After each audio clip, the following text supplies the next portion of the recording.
Sheikh Hasina's son Sajib Wazed Joy, who fled to India last month after resigning from the post of Prime Minister in the face of massive student movement, has spoken about her return to the country. In an interview given to the British news agency Reuters from Washington, D.C. on Wednesday, Joy said that the matter of returning to the country will depend on Sheikh Hasina. Joy also said last month that her mother was ready to return home to face trial. Meanwhile, Sajib Wazed Joy expressed his satisfaction with the timeline given by Army Chief General Sheikh Hasina during the election within 18 months.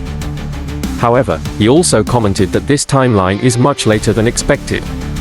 At the same time, Joy said, without Bangladesh Awami League, real reforms and elections are impossible in the country. Sheikh Hasina resigned from the post of Prime Minister and fled to India on August 5 in the face of the student movement that started around the quota reform. The army chief refused to stand by Sheikh Hasina during the massive student protests. And through this, the fate of Sheikh Hasina was determined. The former Prime Minister was forced to flee to India after about an hour of preparation. In an interview given to the British news agency Reuters on Tuesday, Army Chief Sheikh Hasina said that democracy should return to the country within 1 to 1.5 years. I am happy to hear that at least now we have an expected timeline, Sajib Wazed Joy told Reuters in an interview later on Tuesday night. He also mentioned the history of coups in Bangladesh after independence from Pakistan in 1971. Joy also highlighted the army's support to the caretaker government last year, in 2007.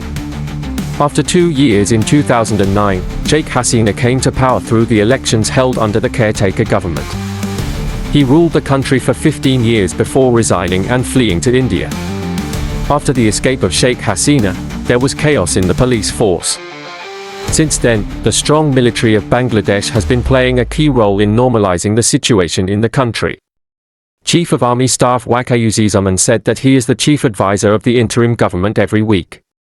Mohammed met Yunus. The military has the support of the government in its efforts to bring stability to the country. Whatever the situation may be, the army will continue this support, he said. Bangladesh Awami League and Bangladesh Nationalist Party, BNP, the country's two main political parties, have called for elections within the next 3 months after the interim government assumed power in August.